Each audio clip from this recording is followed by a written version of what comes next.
പൂജകൾ. ഇവിടെ സുപ്രഭാതം ആരംഭിക്കുന്നത് 3 മണിക്ക് ശേഷം തന്നെയാണ്. പ്രഭാതത്തിലുള്ള 9 പ്രാവശ്യത്തെ ശംഖുവിളിയെ തുടർന്ന് നട തുറന്നാൽ പതിവനുസരിച്ചുള്ള അഭിഷേകങ്ങൾ നടത്തുന്നു. പണ്ട് ഈ ക്ഷേത്രത്തിന്റെ കിഴക്കുഭാഗത്തുള്ള ആറാട്ടു കടവ് നിന്നാണ് ചെമ്പുകുടത്തിൽ വെള്ളം കൊണ്ടുവന്ന് ഭഗവാനെ ആദ്യമായിട്ട് അഭിഷേകം ചെയ്യാറ്. അതിന് ശേഷം കരിക്ക് അഭിഷേകം ഇവിടുത്തെ ഏറ്റവും ഇഷ്ടപ്പെട്ട ഒരു കാര്യമാണ് ദേവന്. ഇളനീരാട്ടം കഴിഞ്ഞ് ജലാഭിഷേകങ്ങളും ശംഖാഭിഷേകങ്ങളും മറ്റും അതോടുകൂടി ചേരുന്ന പൂജകളും കഴിഞ്ഞ് മലർ നിവേദ്യം നടത്തി പ്രഭാത പൂജ എന്ന് പറയുന്ന ഉഷപൂജാദികളെല്ലാം കഴിച്ച് ഏകദേശം സാധാരണ മറ്റ് ക്ഷേത്രങ്ങളിലെന്ന പോലെ നടത്തുന്നതായിട്ടുള്ള പൂജകളും എല്ലാം കഴിഞ്ഞ് ഉച്ചപൂജ കഴിഞ്ഞ് ഏകദേശം 10 മണിയോടുകൂടി നട അടയ്ക്കുന്നു. ഉച്ചതിരിഞ്ഞ് 4:30 കഴിഞ്ഞിട്ട് 4:30 ശേഷം വന്നാണ് ഉച്ചതിരിഞ്ഞ് നട തുറക്കുന്നത്. ഉച്ചതിരിഞ്ഞ് വന്ന് ഇതേമാതിരി തന്നെയുള്ള പൂജാദികളും എല്ലാം ഭഗവാനെ വളരെ മനോഹരമായി ചന്ദനം ചാർത്തിക്കൊണ്ട് അലങ്കരിച്ചും ഗോളക വെച്ച് അലങ്കരിച്ചും പൂജ നടത്തുന്നു. ഇതേമാതിരി അത്താഴപൂജ തുടർന്നുള്ള മറ്റ് ഭക്തജനങ്ങൾ കൊണ്ടുകൊടുക്കുന്നതായിട്ടുള്ള നിവേദ്യങ്ങൾ എല്ലാം കഴിഞ്ഞ് നിവേദ്യം കൊടുത്തതിന് ശേഷം ഉദ്ദേശം 9 മണിയോടുകൂടി നട അടയ്ക്കുന്നു. സാത്വിക പ്രധാനങ്ങളായ തുളസി, ചെത്തി, നന്ദ്യാർവട്ടം എന്നിവയാണ് ഇവിടെ തുടങ്ങിയതായ പൂജകൾ. സാത്വിക പുഷ്പങ്ങൾ മാത്രമേ ഇവിടെ ഉപയോഗിക്കുവാൻ പാടുള്ളൂ. ഇവിടുത്തെ തന്ത്രി പെരുവനത്ത് കുന്നത്തൂര് പടിഞ്ഞാറ് മനയ്ക്കൽ തന്ത്രിമാരാണ്, നമ്പൂതിരിമാരാണ് ഇവിടുത്തെ തന്ത്രിയായി വരുന്നത്. പണ്ടുകാലം മുതൽക്ക് തന്നെ അവർക്ക് തന്നെയാണ് താന്ത്രിത്വം നിശ്ചയിച്ചു കൊടുത്തിട്ടുള്ളത്. അവരുടെ കുടുംബത്തിൽ ആരെങ്കിലും ഒരാൾ തലമുറ കൈമാറിയാണ് ഇവിടെ തന്ത്രിസ്ഥാനം വഹിച്ചിട്ടുള്ളത്. വളരെ ഭംഗിയായും ഭക്തിയോടും ത്യാഗമനസ്ഥിതിയോടും ഭഗവാനിലുള്ള നിറഞ്ഞ വിശ്വാസത്തോടും അതേമാതിരി തന്നെ കണിശമായും താന്ത്രിക വിദ്യയിൽ വിദഗ്ധന്മാരായ ഇവർ ആചാരങ്ങളിൽ ഒരു ഇളവും വരുത്താതെ ഇവിടുത്തെ താന്ത്രിക കർമ്മങ്ങൾ ചെയ്തു വരുന്നുണ്ട് എന്നുള്ളത് പ്രത്യേകം എടുത്തു പറയാവുന്നതാണ്. അവരുടെ കുടുംബത്തിൽപ്പെട്ട മറ്റാരെങ്കിലുമോ അല്ലെങ്കിൽ അവർ നിശ്ചയിക്കുന്ന ആരെങ്കിലും ആണ് താന്ത്രിക കർമ്മം ഇവിടെ നിർവഹിച്ചു വരുന്നത്. ഈ മധ്യകാലത്ത് ക്ഷേത്രത്തിന്റെ ആദായത്തിൽ കുറച്ചു കുറവ് വന്നെങ്കിലും ഇവർ അവരുടെ പ്രതിഫലത്തിന്റെ തോത് നോക്കിയല്ല ഇവിടുത്തെ കർമ്മങ്ങൾ നടത്തി വരുന്നത്. കർമ്മത്തിന് യാതൊരു ഇളവും വരുത്താറില്ല. വഴിപാടുകൾ ഇവിടെ പ്രധാന വഴിപാടുകൾ പുഷ്പാർച്ചന, നാളികേരം ഉടയ്ക്കൽ, ഇളനീരാട്ടം, നാളികേരം ഏറ്. ഭക്തജനങ്ങൾക്ക്, പൊതുജനങ്ങൾക്കായി ധാരാളം നാളികേരം കൊണ്ടുവന്ന് അവനവൻ തന്നെ എറിഞ്ഞ് പൊതുജനങ്ങൾക്ക് അല്ലെങ്കിൽ ഭക്തജനങ്ങൾക്ക്, അവിടെ ചേരുന്ന ഭക്തജനങ്ങൾക്ക് കൊടുക്കുക എന്നൊരു വഴിപാട് ഇവിടെ ധാരാളം പണ്ടുകാലത്ത് നടന്നിരുന്നു. പാൽപായസം, നെയ്പായസം,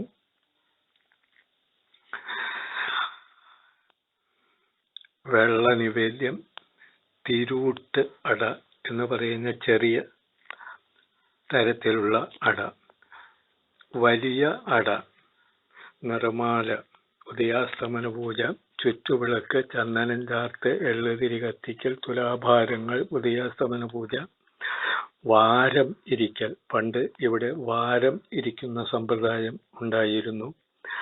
അത് കുറെ കാലം അടുത്ത കാലത്താണ്, അതായത് 71 ഭൂപരിഷ്കരണ നിയമത്തെ അടിസ്ഥാനപ്പെടുത്തി വന്നപ്പോഴാണ് വാരം ഇരിക്കൽ നിന്നുപോയത്. അത് പൊതുജനങ്ങൾ, മറ്റ് ഭക്തന്മാര് വഴിപാടായി നടത്തുന്ന ഒരു താന്ത്രികവും വേദപരവുമായ വേദോക്തപ്രകാരമുള്ള ഒരു പ്രത്യേക വിശിഷ്ട വഴിപാടാണ്, ചടങ്ങാണ്, പൂജയാണ്. എന്നാൽ ഈ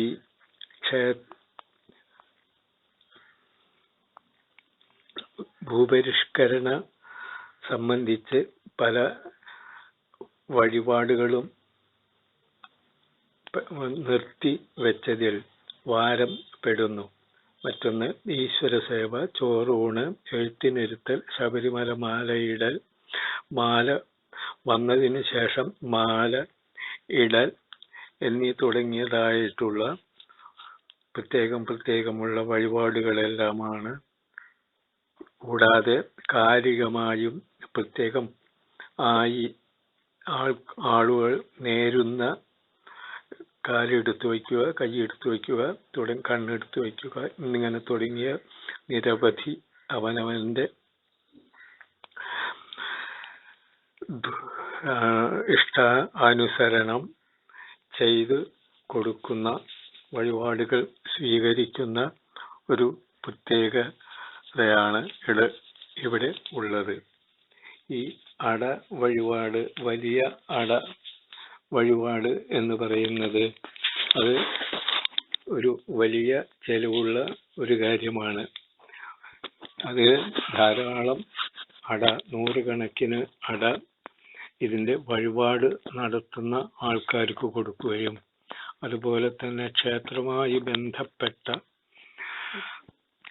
ആളുകൾ, വാര്യർ, നമ്പ്യാർ ഇങ്ങനെ തുടങ്ങുന്നതായിട്ടുള്ള ക്ഷേത്രവാസികൾക്കും അവിടെ വന്നു ചേരുന്ന ഊരാളന്മാരിൽപ്പെട്ട ആൾക്കാർക്കും മറ്റ് ബ്രാഹ്മണർക്കും കൊടുത്തതിന് പുറമെ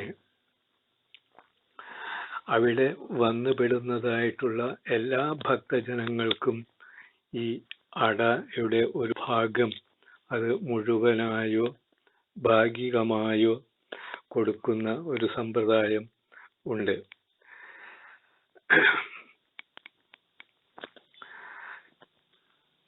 ഇത് വളരെ ഇഷ്ടഫല സിദ്ധിക്കു വേണ്ടി ഏറ്റവും പ്രധാനപ്പെട്ട വഴിപാടാണ് എന്നുള്ള രൂപത്തിൽ നൂറുകണക്കിന്, ആയിരക്കണക്കിന് ആളുകൾ ഇത് വാങ്ങിക്കൊണ്ടുപോവുകയും അവർക്ക് കൊടുക്കുകയും ചെയ്യുന്നുണ്ട്. ഇതിനു പുറമെ ഒരു പ്രത്യേക വഴിപാട് കുറച്ച് കാലം മുൻപ്, ഇപ്പോൾ അധികം കാണുന്നില്ല, ഈ ക്ഷേത്രത്തിന്റെ പടിഞ്ഞാറ് തെക്കുമൂലയിൽ ഒരു കോലം പോലെയുള്ള ഒരു ശില, ഒരു കല്ല് ഉണ്ട്. അതിൽ ധാരാളം നാളികേരം അവരവർ തന്നെ വന്ന്, വഴിപാടുകാരൻ തന്നെ വന്ന് നൂറുകണക്കിന് നാളികേര് അവനവന്റെ കഴിവനുസരിച്ച് വന്ന് അതിൽ താൻ തന്നെ എറിയുകയും അത് ഏറെക്കുറെ മുഴുവനും തന്നെ അവിടെ വരുന്ന ഭക്തജനങ്ങൾ എടുത്ത് കൊണ്ടുപോവുകയും വഴിപാടായി പോവുകയും ചെയ്യുന്ന ഒരു സമ്പ്രദായം ഉണ്ട്. പക്ഷേ അത് ഇപ്പോൾ വളരെ കുറവായിട്ടാണ് കാണുന്നത്. ഇതും കൂടാതെ ഗർഭിണികളായ സ്ത്രീകൾ നെയ്യ് സേവിക്കുക എന്നുള്ള ചടങ്ങും, അതുപോലെ തന്നെ സാധാരണ കന്യകമാരും വിവാഹിതരുമായ സ്ത്രീകൾ തിങ്കളാഴ്ച വ്രതം നോറ്റ് ഇവിടുത്തെ വഴിപാട് വാങ്ങി ഭക്ഷണം ആ വ്രതം തുടരുന്നതും ഇവിടെ ഒരു സാധാരണ കാര്യമാണ്. ശബരിമലയ്ക്ക് പോകുന്ന സമയത്ത് കെട്ട് നിറച്ച് പോകുന്ന ഒരു സമ്പ്രദായവും ദേവന് വളരെ വിശിഷ്ടമായിട്ടുള്ളതും പ്രധാനമായിട്ടുള്ളതും ആണ്. ഈ ക്ഷേത്രത്തിലെ ആണ്ടുവിശേഷങ്ങളിൽ നിരവധി ആണ്. ഇവിടുത്തെ ഏറ്റവും പ്രധാന വിശേഷം എന്ന് പറയാവുന്നത് ഇവിടെ നടക്കുന്ന വിശ്വപ്രസിദ്ധമായ ആറാട്ടുപുഴ പൂരം തന്നെയാണ്. അതിന് മുൻപേ ഇവിടെ കതിര് കൊണ്ടുവരിക, അതായത് അതിനുശേഷം ചിങ്ങമാസം മുതൽ ഇവിടെ തൃപ്പുത്തിരി ചെയ്യുന്ന തൃപ്പുത്തിരി എന്ന് പറയുന്ന ഒരു ആഘോഷം ഒരു ചെറിയ തോതിൽ നടന്നു വരുന്നുണ്ട്. നവരാത്രി മഹോത്സവത്തോട് അനുബന്ധിച്ച് കന്നിമാസത്തിൽ അതിഗംഭീരമായ ഒരു ഉത്സവം തന്നെയാണ് ഇവിടെ കൊണ്ടാടുന്നത്. 10 ദിവസവും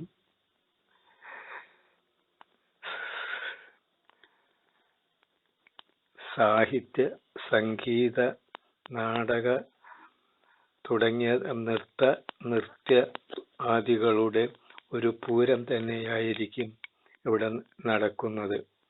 ഇതിനോട് അനുബന്ധിച്ച് നിരവധി കലാപരിപാടികളും മറ്റ് സംഗീതാത്മകമായും സാഹിത്യാത്മകമായും താളാത്മകമായും എല്ലാം ഇവിടെ ധാരാളം നടത്തുന്നുണ്ട്.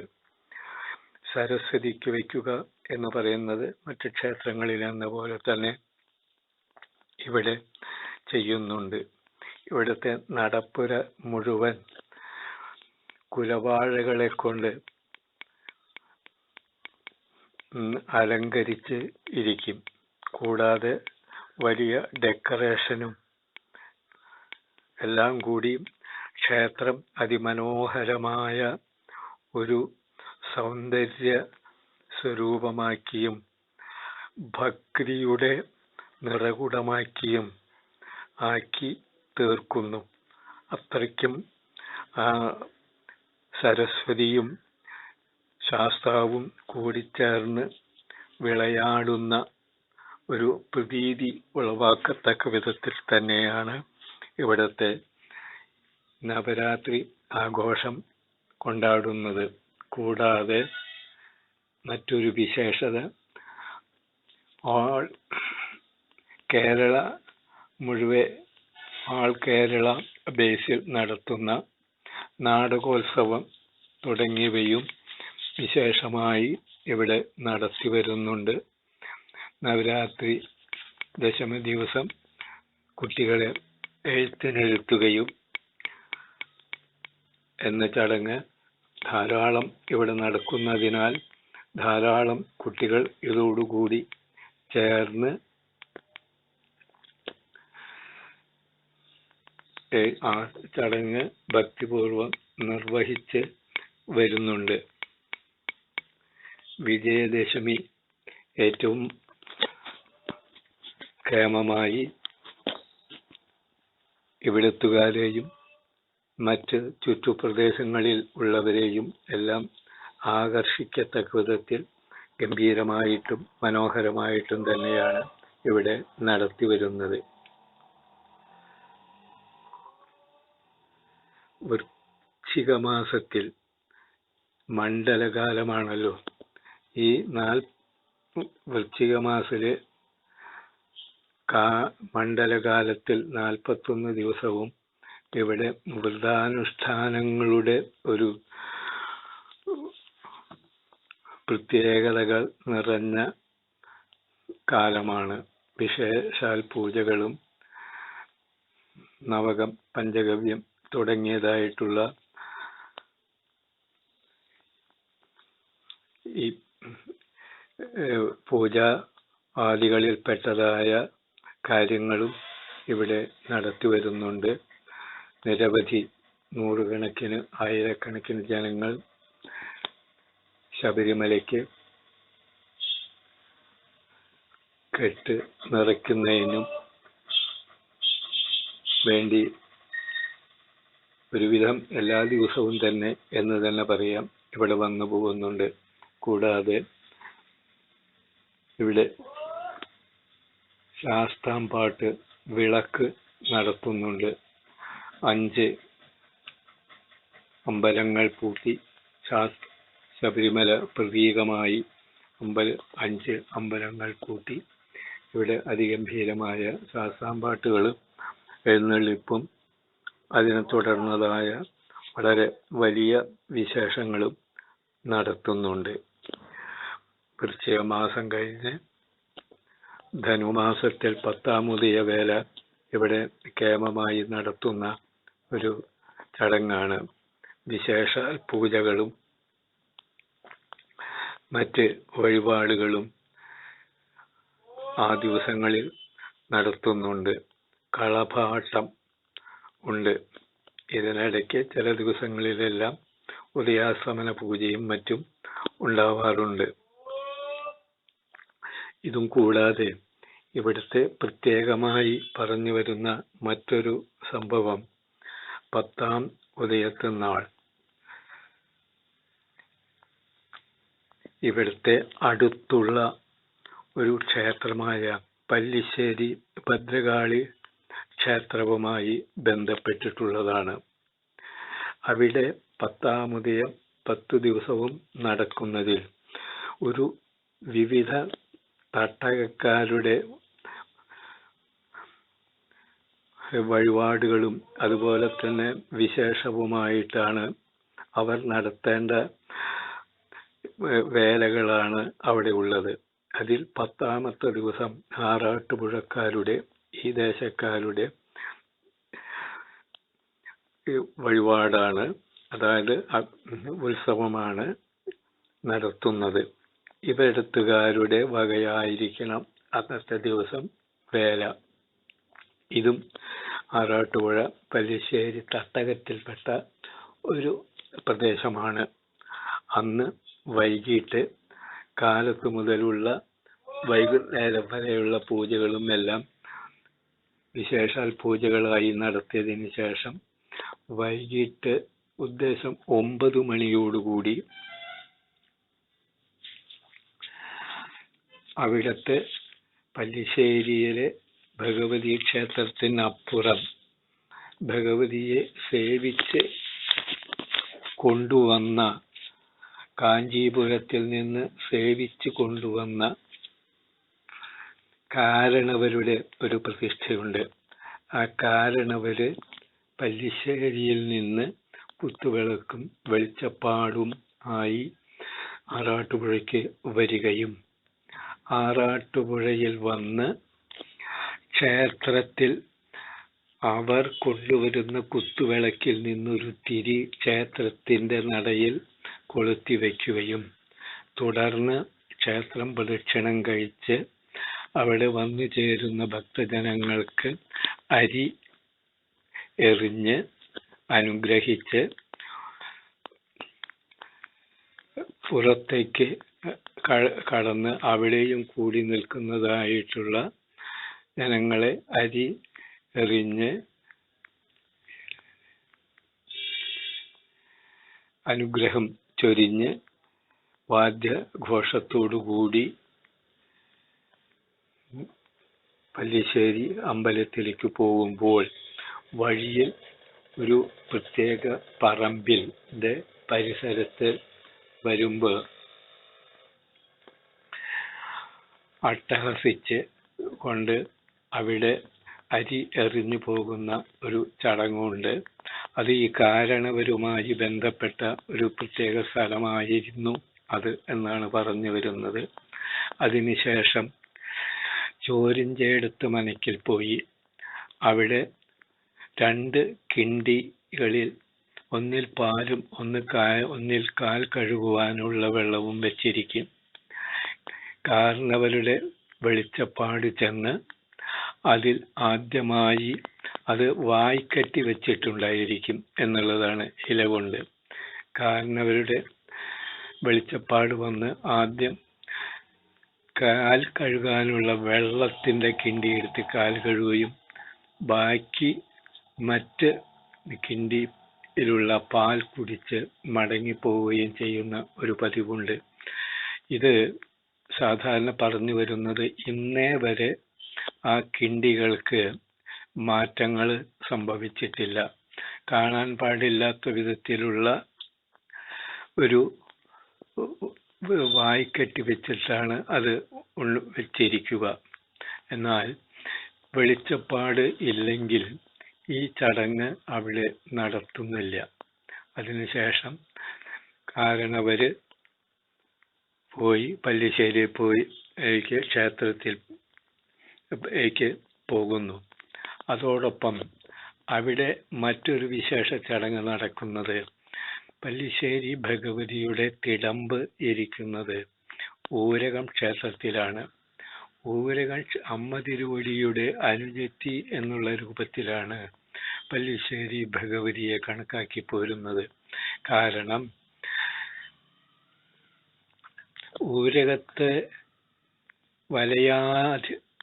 വലയന്നൂർ മനയിലെ ഒരു തിരുമേനിയും കളലാശ്ശേരിയിലെ ഒരു തിരുമേനിയും പല്ലിശ്ശേരിയിലെ ക്ഷേത്രത്തിന്റെ ഉടമയായ കോമരത്ത് കാരണവരും കൂടിയാണ് കാഞ്ചീപുരത്തേക്ക് ഭജനമിരിക്കുവാൻ പോയത്.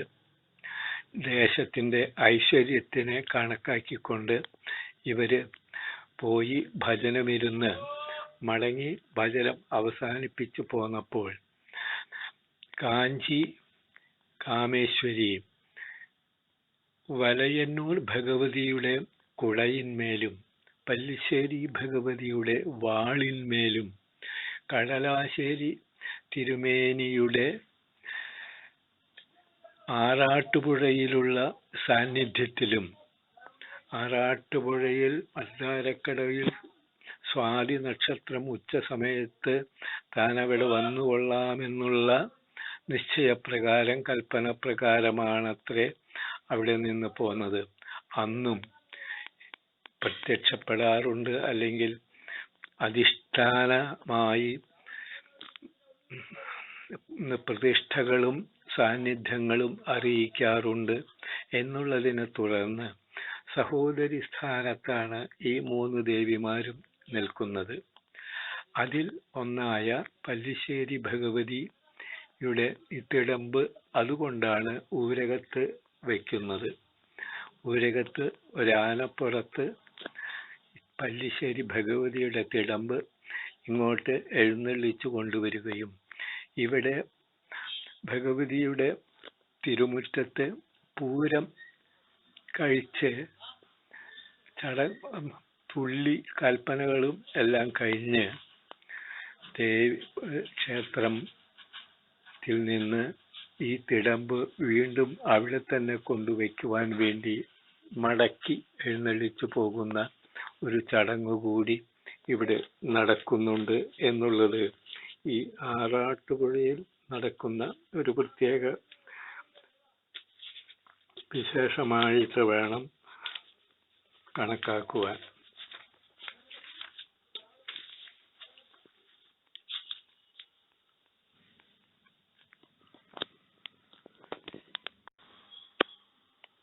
ഈ വാരം ഇരിക്കുക ഇതിനു മുന്നേ നടത്തിയിരുന്ന ഒരു വേദോക്തപരമായ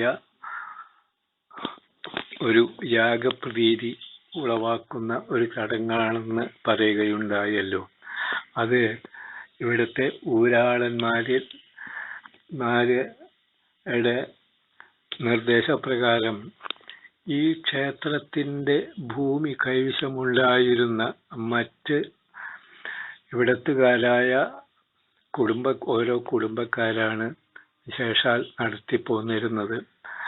അത് അന്നേ ദിവസം ഒരു ഉത്രാടം ദിവസം ഭഗവാന് പ്രിയപ്പെട്ട ദിവസമാണ് എന്നുള്ള അത് കാരണത്താൽ അവിടെ നിരവധി ബ്രാഹ്മണര്, ഇവിടുത്തെ ഊരാളന്മാരടക്കം നിരവധി ബ്രാഹ്മണര് വന്ന് ഈ വാരം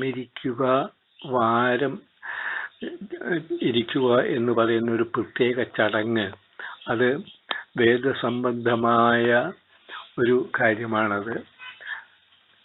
അത് ചില കല്ലുകളും മറ്റും അങ്ങോട്ടും ഇങ്ങോട്ടും വെച്ച് ആംഗ്യം കൊണ്ടും എല്ലാം ഈ വേദം ഉച്ചരിക്കുന്ന സമ്പ്രദായത്തിലുള്ള ആ ചടങ്ങായത് കാരണത്താൽ അത് നടത്തി അവർക്ക് വളരെ സമ്പന്നമായ രൂപത്തിൽ വിശിഷ്ടമായ സദ്യ കൊടുക്കുന്നു. മാത്രമല്ല ക്ഷേത്ര ഉപവാസികൾക്കും അതോടുകൂടി സദ്യ എല്ലാം കഴിഞ്ഞതിന് ശേഷം ആ സദ്യ നടത്തിയ ആള് അതിൻ്റെ ബാക്കി കുടുംബങ്ങളിലേക്ക് കൊണ്ടുപോകുന്നതായിട്ടുള്ള ചടങ്ങാണ് അത്.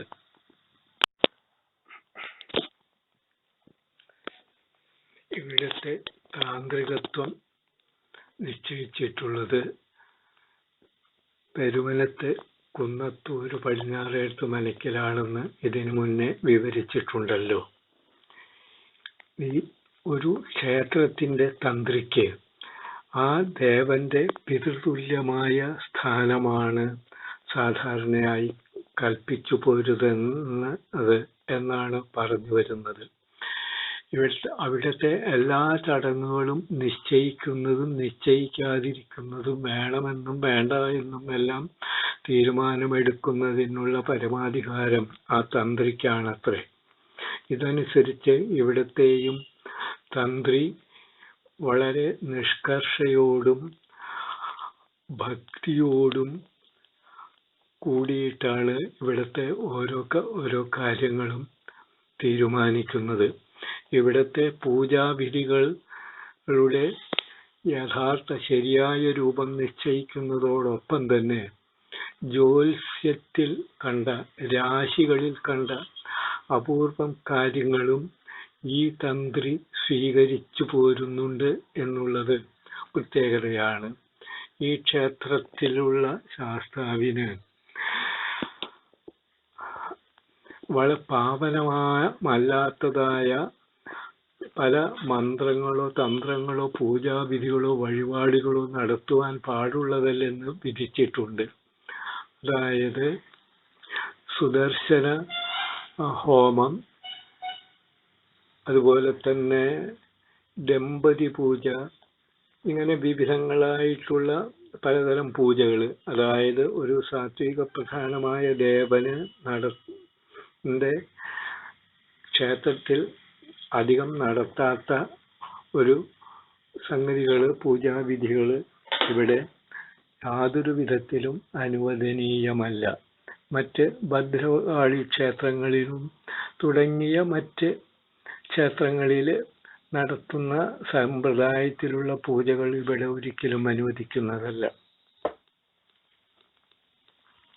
കാരണം ഇവിടുത്തെ ദേവൻ മഹർഷി തുല്യനായിട്ടുള്ള ഒരു മഹർഷിയും അതേ സമയത്ത് തന്നെ വളരെ ബ്രഹ്മചാരിയും ആയിട്ടുള്ള ഒരു ദേവനാണല്ലോ.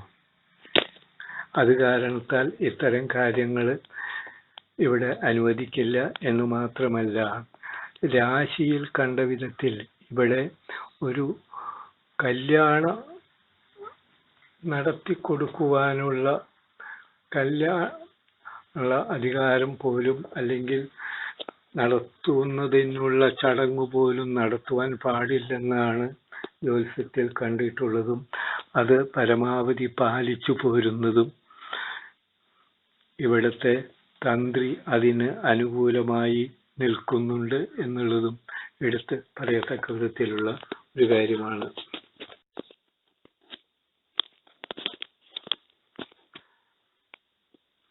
പെരുവരം ഗ്രാമം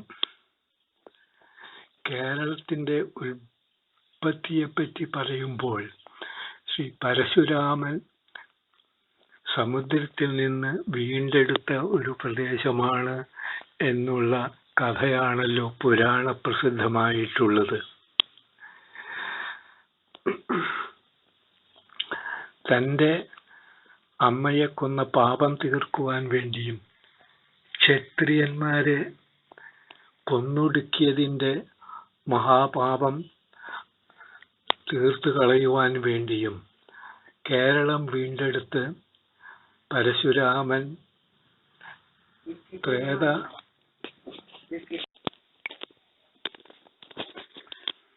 പരശുരാമൻ കേരളത്തെ ഭരണ സൗകര്യാർത്ഥം 64 ഗ്രാമങ്ങളായി തരംതിരിച്ചു എന്നാണ് പുരാതനമായി പറയപ്പെടുന്നതും ചരിത്രകാരന്മാർ പോലും അംഗീകരിച്ച് വരുന്നതും. പരശുരാമന്റെ കാലം എന്ന് പറയുമ്പോൾ ത്രേതായുഗം മുതൽ ഇവിടുത്തെ ക്ഷേത്രങ്ങളും അതുപോലെ തന്നെ ക്ഷേത്ര ആരാധനകളും തമ്മിൽ ബന്ധപ്പെട്ട് കിടക്കുന്നു എന്ന് വേണം കണക്കാക്കുവാൻ. എന്നാൽ ഇവിടെ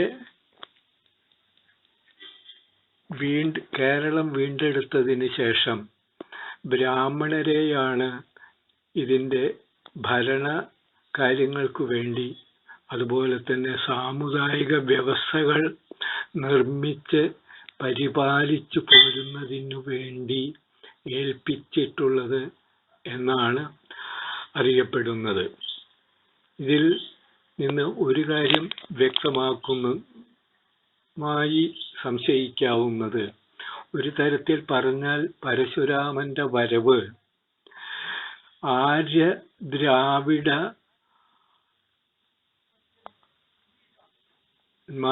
തമ്മിലുള്ള സംയോജനത്തിനോ അല്ലെങ്കിൽ ദ്രാവിഡ സമ്പ്രദായത്തിൽ ദ്രാവിഡരിൽ ഉള്ള ആര്യന്മാരുടെ ആധിപത്യത്തിനോ വകവയ്ക്കുന്ന ഒന്നായിരിക്കണം എന്ന് വിശ്വസിച്ചാൽ അസാംഗത്യം ഉണ്ടാവാൻ തരമില്ല.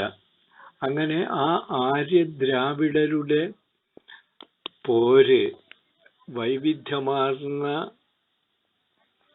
ചിന്തകള് കുറെ കാലം നിലനിൽക്കുകയും ആ അവസാനം രണ്ടു കൂട്ടരും കൂടി ഒരു സൗമ്യതയിൽ എത്തിച്ചേരുകയും ഉണ്ടായെന്ന്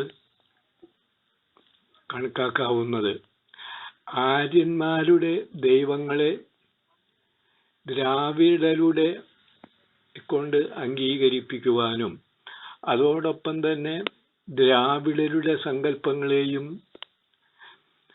ദൈവങ്ങളെയും കുറെ സാത്വിക ഭാവം കൊടുത്തുകൊണ്ട് ആര്യന്മാര് ഏറ്റെടുക്കുന്നതിനും ആരാധിക്കുന്നതിനും തുടങ്ങിയതായിട്ടുള്ള ഒരു അവബോധം അതിൽ നിന്ന് കിട്ടുന്നു. കാരണം ദ്രാവിഡരുടെ ആരാധനാമൂർത്തികളായ ഭദ്രകാളിയും തുടങ്ങിയ വീരബാഹു ഇങ്ങനെ തുടങ്ങിയതായ മാംസബുക്കുകളും മറ്റും ആയിട്ടുള്ള ദേവിമാരും ദേവന്മാരും നിന്നും ആര്യന്മാരെ മാറി നിൽക്കുകയും അവർ തന്നെ ഇവരുടേതായിട്ടുള്ള ദേവിമാരായ സാത്വിക പ്രധാനികളായിട്ടുള്ള ദേവിമാരെ, ദുർഗമാരെ, ലക്ഷ്മി, സരസ്വതി തുടങ്ങിയതായ ദേവി ദേവിമാരെയും ദുർഗമാരെയും അംഗീകരിച്ച് ആര്യ സങ്കല്പത്തോടു കൂടിയ സാത്വിക പ്രധാനങ്ങളായ സങ്കല്പത്തോടു കൂടിയ ദേവീദേവന്മാരെ ആരാധിച്ചു പോരുകയും ഉണ്ടായി. ഇത് ഈ ദ്രാവിഡ ദൈവങ്ങളെ, ആര്യ ദൈവങ്ങളെ ദ്രാവിഡരും അംഗീകരിച്ചു എന്ന് വേണം ഇന്ന് നടന്നുകൊണ്ടിരിക്കുന്ന ക്ഷേത്രങ്ങളിലെ ആരാധനാ സമ്പ്രദായങ്ങളെയും പൂരങ്ങളെയും ഉത്സവങ്ങളെയും തെയ്യം, തിറ തുടങ്ങിയതായ മറ്റ് വിവിധ തരത്തിലുള്ള ആഘോഷങ്ങളെയും ആചാരങ്ങളെയും ചിന്തിക്കുമ്പോൾ മനസ്സിലാക്കുവാൻ സാധിക്കുന്നത്. മറ്റൊന്ന് പറയാനുള്ളത്, ഇവിടുത്തെ ശാസ്താക്കന്മാരുടെ സങ്കല്പങ്ങൾ ജൈന ബുദ്ധമത കാലവുമായി ബന്ധിപ്പിക്കുന്നതായിട്ടാണ് കാണുന്നത്. കേരളത്തിൽ ബുദ്ധമതം ഒരു കാലത്ത് വളരെയധികം പ്രചാരത്തിലുണ്ടായിരുന്നുവെന്നും ഇവിടെ നിന്നാണ് സിലോണിലേക്കും മറ്റും ബുദ്ധമതം പ്രചരിച്ചു പോയത്, കടൽ കടന്നു പോയത് എന്നും ചിന്തിക്കുന്നതിൽ തെറ്റുണ്ടാകാൻ സാധ്യതയില്ലെന്ന് തോന്നുന്നു. എന്തുകൊണ്ടെന്നാൽ ബുദ്ധന്മാരിൽ കാണുന്ന ചില ഭാവങ്ങളും ധ്യാനരൂപങ്ങളും പ്രതിഷ്ഠകളും എല്ലാം ശാസ്താക്കന്മാരിൽ ആരോപിക്കുന്നതിൽ തെറ്റില്ലെന്ന് തോന്നുന്നു. ശാസ്താക്കന്മാർ മിക്കവരും ധ്യാനനിരതന്മാരും അതുപോലെ തന്നെ അപരിഷ്കാരികളും വളരെ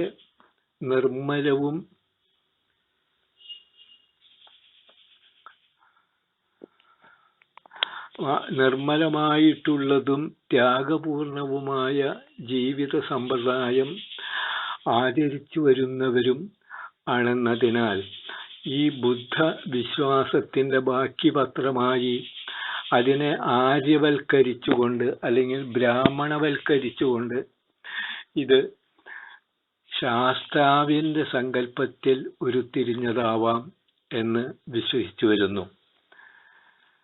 അങ്ങനെ നോക്കുമ്പോൾ ഇവിടുത്തെ ശാസ്താക്കന്മാരും ദുർഗമാരും ഈ പൂരങ്ങളിലും മറ്റു മഹോത്സവങ്ങളിലും പരമപ്രാധാന്യം നേടി എന്നും അത് മധ്യകേരളത്തിൽ പ്രചാരമായി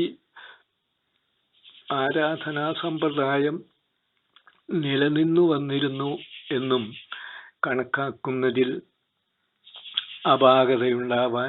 ചിന്തിച്ചാൽ അപാകതയുണ്ടാവാൻ വഴിയില്ലെന്ന് തോന്നുന്നു.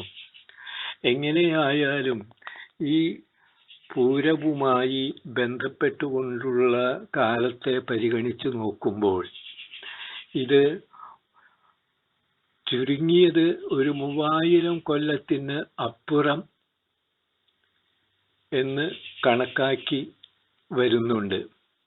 ജ്യോതിഷ ഗണിതത്തിൽ ഇവിടുത്തെ മഹാക്ഷേത്രങ്ങളെയും ഇവിടുത്തെ പണ്ടുകാലത്തുള്ള ഉത്സവാദികളെയും പറ്റും ചിന്തിക്കുമ്പോൾ ഇവിടുത്തെ ക്ഷേത്രങ്ങൾ ഉണ്ടായത് ഉദ്ദേശം 5000-ൽ പരം കലിദിന സംഖ്യ പ്രകാരം 5000-ൽ പരം കൊല്ലങ്ങൾക്ക് മുന്നെയാണ് എന്നാണ് പറഞ്ഞു വരുന്നത്. അങ്ങനെ ചിന്തിക്കുമ്പോൾ 3000-ൽ പരം കൊല്ലങ്ങളായിട്ടുണ്ട് ഇവിടുത്തെ ക്ഷേത്രങ്ങളുടെ നിർമ്മാണം കഴിഞ്ഞിട്ട് എന്നും പ്രതിഷ്ഠകൾ നടത്തി അവിടുത്തെ ക്ഷേത്രാചാരപ്രകാരമുള്ള പൂജകളും വിശേഷങ്ങളും കൂട്ടമായിട്ടുള്ള വിശേഷങ്ങളും എല്ലാം ആചരിച്ചു പോന്നിട്ടുള്ളത് എന്ന് കണക്കാക്കുന്നതിൽ അപാകത ഉണ്ടാകാൻ സാധ്യതയില്ല.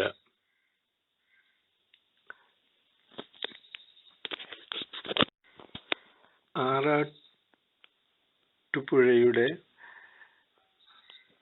ഈ ക്ഷേത്ര സങ്കേതങ്ങളിൽപ്പെട്ട ഏറ്റവും പ്രധാനപ്പെട്ട ക്ഷേത്രമാണല്ലോ പെരുവനം മഹാദേവ ക്ഷേത്രം. ഈ ക്ഷേത്രങ്ങളിലുള്ള ഭരണ സൗകര്യാർത്ഥം ഇവിടെ പണ്ട് ഒരു കാലത്ത് മഹാവനങ്ങളായിരുന്നു എന്ന് നമുക്ക് സമർത്ഥിക്കുവാനും ഊഹിക്കുവാനും കഴിയുന്നുണ്ട്. ഈ വനങ്ങളിലെല്ലാം ഓരോരോ ശാസ്താക്കന്മാരെയോ ദുർഗമാരെയോ പ്രതിഷ്ഠിച്ച് അതാത് തട്ടകങ്ങൾ, അതാത് പ്രദേശക്കാര് അതാത് ക്ഷേത്രവുമായി ഉപാസിച്ചും അവിടുത്തെ ജനജീവിതം സ്വന്തമായി സ്വയം പര്യാപ്തതയോടെ നടത്തിപ്പോരുകയും ചെയ്തിരുന്നു എന്ന് ഊഹിക്കാം. അതിന് ഉദാഹരണമായി ആ ക്ഷേത്രങ്ങളിലെല്ലാം ബ്രാഹ്മണരാണ് ഊരാളന്മാരായി നിലനിന്നിരുന്നത്. ക്ഷേത്രത്തിന്റെ മുഴുവൻ ഉത്തരവാദിത്വവും ഭരണവും പൂജാവിധികളും നിശ്ചയിച്ചിരുന്നതും ക്ഷേത്രത്തിലേക്ക് മറ്റ് ജനങ്ങളെ ആകർഷിച്ച് അവരെയും ക്ഷേത്രവുമായി ദേവനുമായി ബന്ധപ്പെടുന്നതിന്റെ പ്രധാന ഉത്തരവാദിത്വം അന്ന് പണ്ട് മുതൽക്കേ പരശുരാമന്റെ നിർമ്മിതി ആശയപ്രകാരം ബ്രാഹ്മണരാണ് ഇവിടുത്തെ മേലാധികാരികളായും മറ്റും നിശ്ചയിച്ചിരുന്നത്. അതിൽ ചാതുർവർണ്ണ്യം പണ്ട് ഉണ്ടായിരുന്നില്ല എന്ന് വേണം മനസ്സിലാക്കുവാൻ. അതാത് ആൾക്കാർ ചെയ്യുന്ന ജോലിക്കനുസരിച്ചുള്ള തരംതിരിവ് മാത്രമേ ഉണ്ടായിരുന്നുള്ളൂ. പിന്നീട് ആണ് ബ്രാഹ്മണരിൽ പലരുടെയും സ്വാർത്ഥവും സുഖലോലുപതയും കണക്കാക്കിക്കൊണ്ടാണ് ചാതുർവർണ്ണ്യം നിർമ്മിക്കുകയും ജനങ്ങളെ ഛിന്ന ഭിന്നമായി അശുദ്ധീകരമായും മറ്റു വിധത്തിലുള്ള ഐത്താചാരവും എല്ലാം പിന്നീട് ഉണ്ടാക്കി തീർത്ത സാമുദായിക വിരുദ്ധമായ സംഭവങ്ങളാണ് എന്നും അതിൻ്റെ അനന്തര ഫലങ്ങൾ ഇന്നും ജനങ്ങൾ അനുഭവിച്ചു കൊണ്ടിരിക്കുകയുമാണ് എന്നുള്ളത് കേരളത്തിലെ ഒരു പ്രത്യേകത തന്നെയാണ്. ഈ സാമുദായിക വ്യവസ്ഥ നടപ്പിലാക്കുന്നതിന് ഉപോത്ബലകമായി പോന്നു വന്നിരുന്നത് ഇവിടുത്തെ ഭൂമികളിൽ ഭൂരിഭാഗവും ബ്രാഹ്മണരായ ക്ഷേത്ര ഊരാളന്മാരുടെ കൈവശം തന്നെയായിരുന്നു.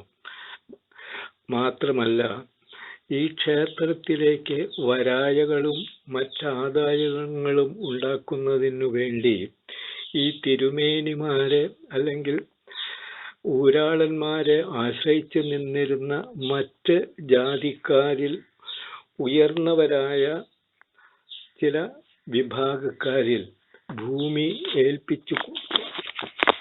ഏൽപ്പിച്ചു കൊടുക്കുകയും അവർ വഴി നടത്തുന്ന പാട്ടം, മിച്ചവാരം തുടങ്ങിയ ആദായങ്ങളിൽ കൂടി ക്ഷേത്രത്തിന്റെ ചെലവുകൾ നടത്തിപ്പോരുകയും മറ്റ് ക്ഷേത്ര സംബന്ധമായ വിശേഷങ്ങൾക്ക് ഇവരുടെ എല്ലാം സഹകരണവും അവരിൽ ചുമത്തിയ സാമ്പത്തികമായുള്ള അധികാരങ്ങളും ക്ഷേത്ര ഊരാളന്മാരിൽ അർപ്പിക്കുകയും അങ്ങനെ എല്ലാ വിശേഷാദികളും അവരുടെ നിർദ്ദേശത്തോടുകൂടി മറ്റുള്ള താഴ്ന്ന ജാതിക്കാരെന്ന് പറയുന്നവരിൽ ഉയർന്ന ജാതിക്കാരായ പലരിലും അപൂർവം താഴ്ന്ന ജാതിക്കാരും കൂടി യോജിച്ച് ക്ഷേത്രത്തിന്റെ തരംതിരിവിനനുസരിച്ച്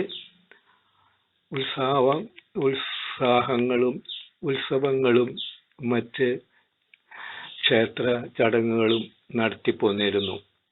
ഭൂമിയിൽ പലതും മറ്റുള്ളവർക്ക് വിഭജിച്ചു കൊടുത്ത് കൃഷി ചെയ്ത് അതിൻ്റെ ആദായം ക്ഷേത്രത്തിലേക്ക് എത്തിക്കുക എന്നുള്ള ഒരു വ്യവസ്ഥയാണ് സാമ്പത്തികമായും സാമൂഹ്യമായും തൊഴിൽപരമായും എല്ലാം ഉള്ള ഒരു വ്യവസ്ഥയാണ് അന്ന് നിലവിൽ ഉണ്ടായതും അതാണ് പിന്നീട് വ്യത്യസ്ത സമ്പ്രദായത്തിൽ ഭാവങ്ങളോടുകൂടി ഇന്നും പുലർന്നു പോരുന്നതും എന്ന് തന്നെ പറയാം. കാലാന്തരത്തിൽ ചിന്തിക്കാൻ പോലും കഴിയാത്തതായ മാറ്റങ്ങളാണ് ഇപ്പോഴും വന്നുകൊണ്ടിരിക്കുന്നത്. ഇപ്രകാരം ആചാര അനുഷ്ഠാനത്തിലധിഷ്ഠിതവും അതുപോലെ തന്നെ മറ്റ് വ്യവസ്ഥാപിതമായ ആചാരങ്ങളും സമ്പ്രദായങ്ങളും ക്ഷേത്രത്തിൽ നിലനിർത്തി പോന്നിരുന്നു. അങ്ങനെ ഉള്ള ആ ക്ഷേത്ര സമുച്ചയങ്ങളും അതുപോലെ തന്നെ അവിടുത്തെ സഹകരിച്ചുകൊണ്ടുള്ള പ്രവൃത്തികളും നടക്കുവാൻ വേണ്ടിയുള്ള വ്യവസ്ഥകൾ ചെയ്തു വരുന്നു എങ്കിലും ബ്രാഹ്മണർ ഒഴിച്ചുള്ള അവരിൽ താഴെയുള്ള അധസ്ഥിതരിൽ മുൻസ്ഥിതരായ നായന്മാർ, ഈഴവന്മാർ തുടങ്ങുന്നതായ അവിടുന്ന് കീഴോട്ടോ മേലോട്ടോ എന്ന് പറയാൻ വയ്യാത്ത വിധത്തിലുള്ള ഒരു കൂട്ടം ആൾക്കാരെ ഈ ക്ഷേത്രവുമായി അതിൻ്റെ പണികൾക്കും നിർമ്മിതിക്കും മറ്റ് വിശേഷങ്ങൾ വരുമ്പോൾ ഉണ്ടാക്കുവാൻ വേണ്ടി ഉപയോഗിക്കുന്ന തൊഴിൽ പരിശീലനം ഉണ്ടായ ആൾക്കാരെ ഈ ക്ഷേത്രവുമായി അപൂർവം സംഘടിപ്പിച്ച് നിലനിർത്തി പോന്നിരുന്നു.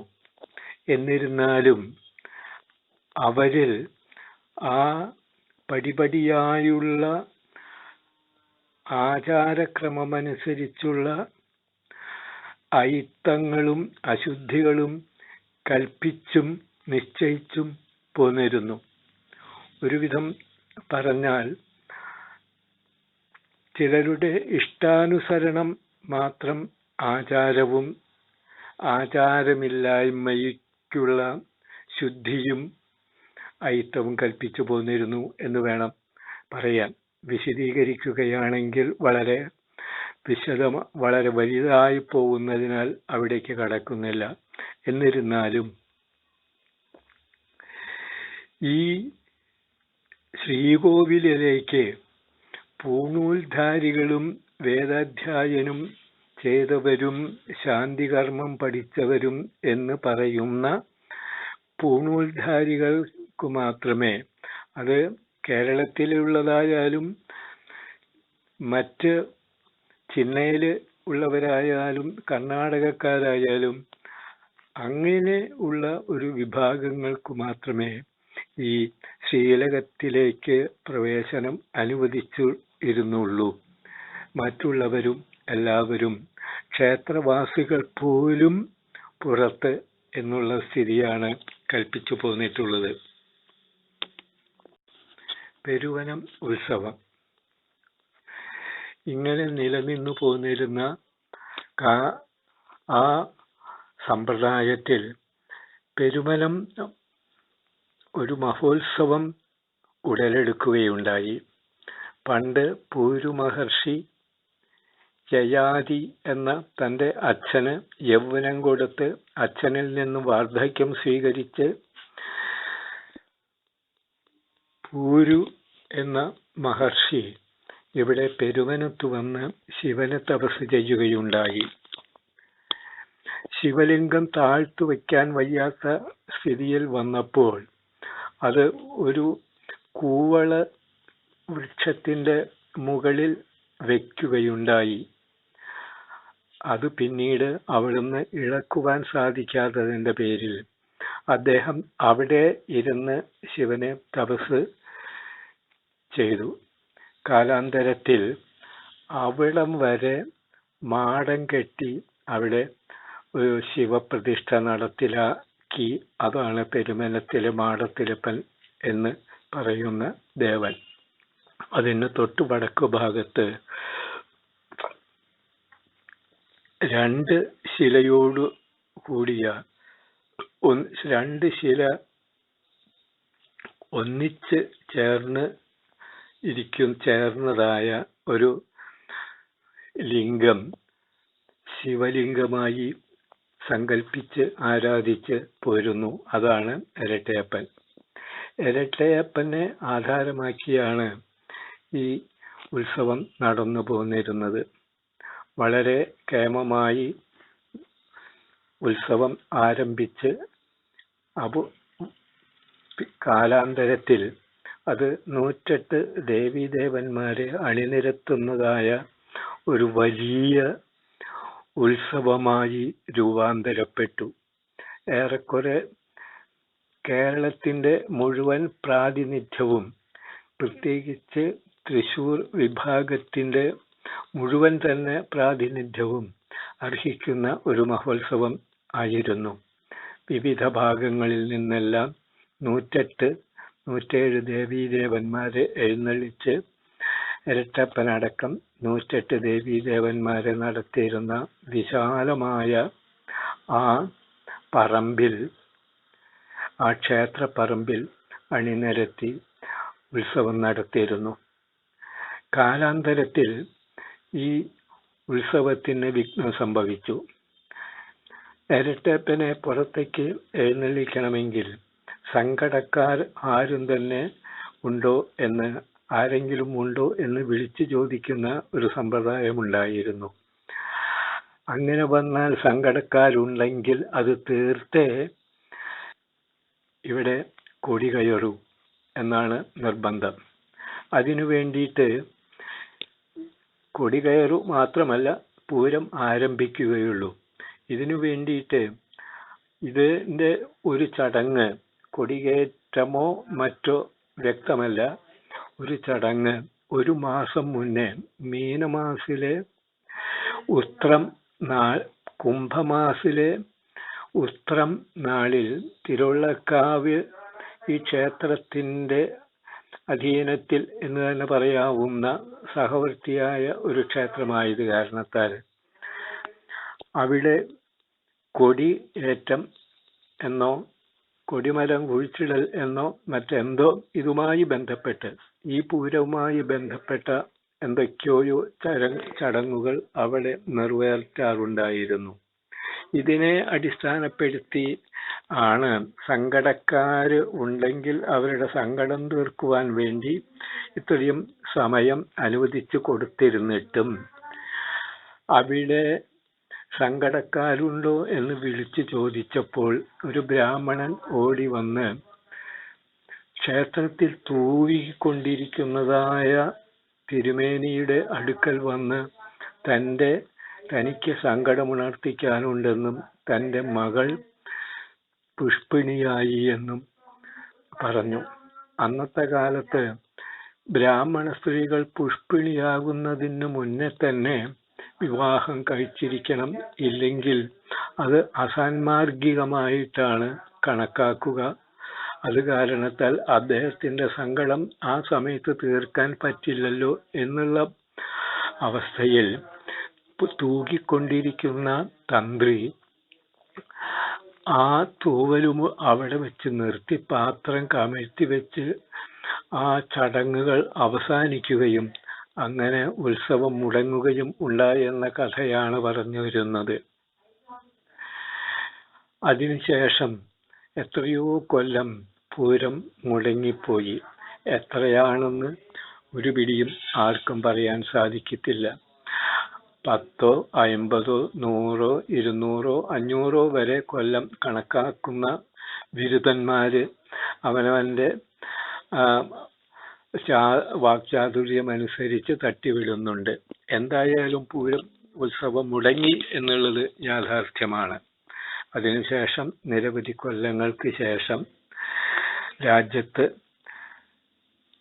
വളരെ പ്രകൃതിനാശവും അരാജകത്വവും ദുർഘടങ്ങളും എല്ലാം സംഭവിച്ചതിൻ്റെ ഫലമായി വീണ്ടും ഗ്രാമക്കാരും സഭക്കാരും എല്ലാവരും ഒത്തുചേർന്ന്, ദൈവവിശ്വാസികളും എല്ലാവരും ഒത്തുചേർന്ന് ഉത്സവം പുനരെടുക്കുവാൻ വേണ്ടി ഉത്സാഹിച്ചു.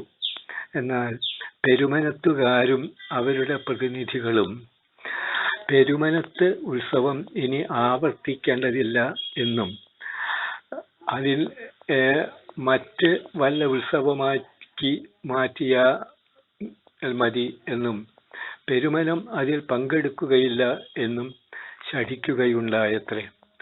ഏതായാലും അവിടെ വച്ച് പെരുമനം കഴിഞ്ഞാൽ പിന്നത്തെ ശിവൻ ഏറ്റവും പ്രധാനമായി മഹോത്സവത്തിനു വേണ്ടി ആചരിക്കുന്ന ഒരു സ്ഥലമാണല്ലോ ആറാട്ടുപുഴയും മന്ദാരക്കടവും. അപ്പോ ആറാട്ടുപുഴ പൂരം യഥാർത്ഥത്തിൽ പെരുമനം ദേവന്റെ ആറാട്ടു വിളക്ക് നടത്തുന്നത് ആറാട്ടുപുഴ ആയിരുന്നു. അപ്പോൾ അതിനെ ആധാരമാക്കി പെരുമനം ഉത്സവത്തിന് പകരം പെരുമനം പൂരം എന്നാക്കി മാറ്റുകയും അത് ആചരിക്കുവാനും ആഘോഷിക്കുവാനും തീരുമാനിച്ചു. ആ സമയത്ത് പെരുമനം പൂരം എന്നാക്കുവാൻ ചിലർ ഉദ്ദേശിച്ചെങ്കിലും അതുപോലും പെരുമനത്തിന്റെ അവകാശികളോ ആൾക്കാരോ ആ വാക്കു വയ്ക്കുവാൻ പോലും ആഗ്രഹിച്ചില്ല, അതിന് താല്പര്യപ്പെട്ടില്ല. അത്രയ്ക്കും നിസ്സഹകരണമായ ഒരു അന്തരീക്ഷമാണ് അവിടെ ഉണ്ടായത് എന്ന് വേണം കണക്കാക്കുവാൻ. കാരണം പെരുമനത്ത് പൂരത്തിന് മറ്റ് ഇന്ന് നടന്നു വരുന്ന പെരുമനം ദിവസം പോലും പെരുമനത്തുകാര് ആ ക്ഷേത്രവുമായിട്ടുള്ള ഒരു ബന്ധമോ ഒരു ആചാരമോ നടത്തി വരുന്നില്ല.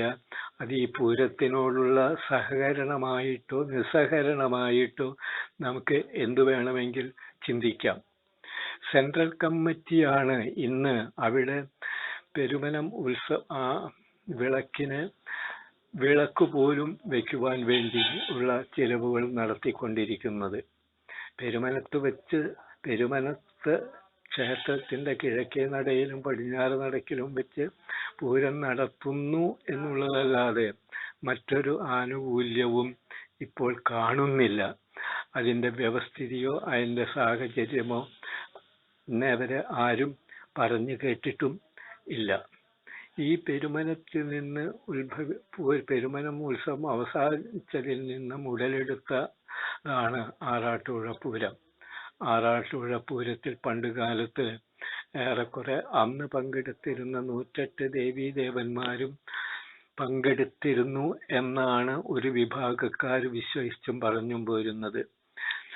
പിന്നീട് അതിൽ നിന്ന് ദേവീദേവന്മാർ പൂരത്തിനുള്ള വരവ് പലരും പല കാരണത്താലും മുടങ്ങുകയും അങ്ങനെ പിന്നീട് 61 ദേവീദേവന്മാരായി കുറെ കാലം നിലനിന്നുവെന്നും അതിനുശേഷം 40 ദേവന്മാരായി 41 46 എന്നെല്ലാം പല വിധത്തിലും പറയുന്നുണ്ട് ദേവീദേവന്മാരായി ആറാട്ടുപുഴ പൂരം നിലനിന്നു എന്നും അതിനെയും പിന്തുടർന്നുകൊണ്ട് വീണ്ടും അത് പിളർപ്പിലേക്ക് മാറിക്കൊണ്ട് ഓരോരോ സാഹചര്യത്താൽ മാറിക്കൊണ്ട് ഇപ്പോൾ 24 ദേവീദേവന്മാർ മാത്രമായി പൂരം ഇന്നും തുടർന്നു വരികയാണ്. ഈ പൂരത്തിന്റെ ആരംഭത്തെ തുടർന്ന് വ്യക്തമായ ചില രേഖകൾ ഇന്ന് ലഭ്യമാണ്. പെരുവനം ഗ്രന്ഥവരിയിൽ തന്നെ അന്ന് എഴുതിച്ചേർത്ത ഒരു ശ്ലോകമാണ് ആയാതു ശിവലോകം എന്ന്. ആയാതു ശിവലോകം ന കലാവതി വിലോകനാൽ ചിന്തയാ സദ്ഭിരാരംഭി ദേവപൂര മഹോത്സവം എന്നീ പറയുന്ന ഈ ശ്ലോകം അക്ഷരത്തിലൂടെ അക്കങ്ങളെ നിരത്തിക്കൊണ്ടുള്ള കടവയാതി ശ്ലോക രൂപം ഉടലെടുത്തതിന്റെ അടിസ്ഥാനത്തിൽ അതിനെ വ്യാഖ്യാനിച്ചുകൊണ്ടാണ് ഈ പൂരത്തിന് ഇന്ന് 2014 പൂരം 1432